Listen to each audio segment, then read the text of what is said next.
Getting phone calls on the phone here. Now we're in Oracle. Definition is... Okay, place where oracles are given. Can you see that? From orare, pray or plead. Right, we come down here. The place in antiquity is the agency or medium of a god. As I was saying, Araba, right? The place where such divine utterances were given. So we call it speech and utterances, right? Of His Imperial Majesty. Speeches and utterances. This sense is attested in English from circa 1400. Okay. And the orator, the etymology of orator, late 14th century, one who pleads or argues for a cause. But it comes down, we keep going down, from orare to speak, speak before a court or assembly, pray or plead, right? Speaking before a court. That would be speaking before the mercy seat, in the Holy of Holies of Iron Eye Tabernacle, right? The court of conscience. We come here, the root or, is to pronounce a ritual formula. Okay, so we're getting deeper. Now we're coming to ritual formula. It was basically what legal language is. Lex is the Latin, and it means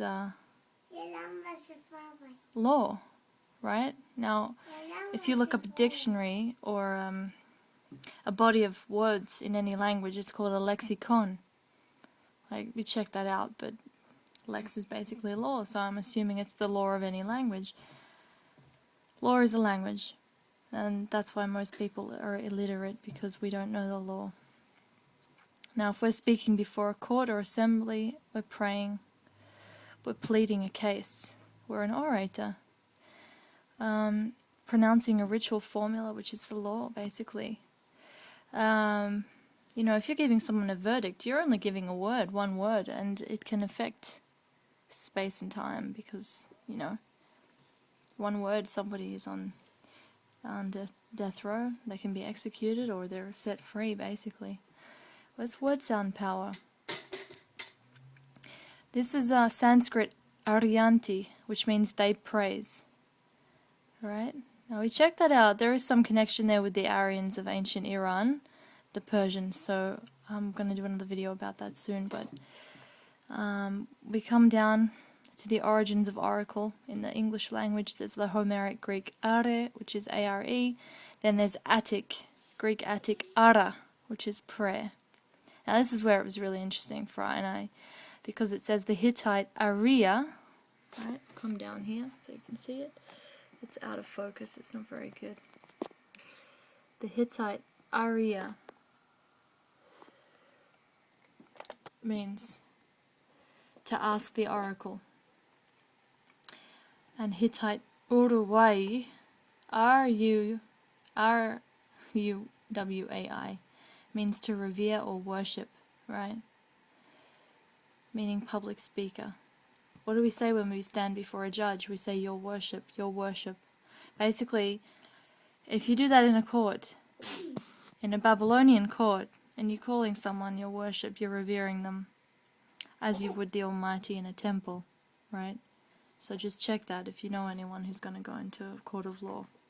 Because you're an orator when you're in that court. You're pronouncing ritual formulas, and you're pronouncing magical language, basically, right? So we come down.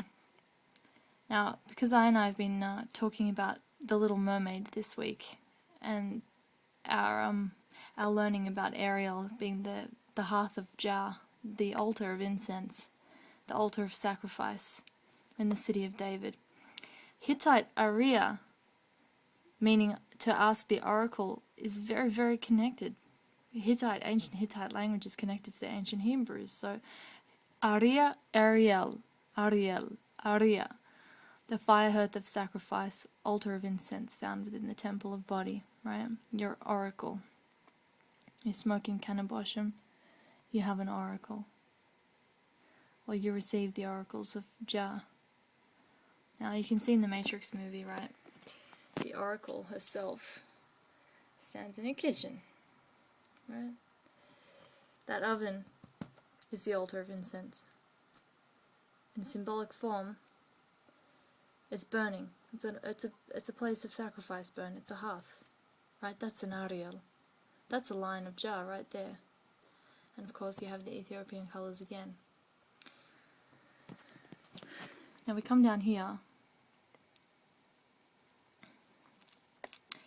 We were looking up cannabis in ancient sort of occult mystery religions, and just its presence in human society and human spirituality after the Adam, and basically every civilization or every people that have come from the house of Noah have integrated cannabis in some way, it seems, until the last couple of 100 years. So it's almost something connected to the ark, you know, some mystery in some mystical way connected to that ark, Noah's ark, and surviving the flood.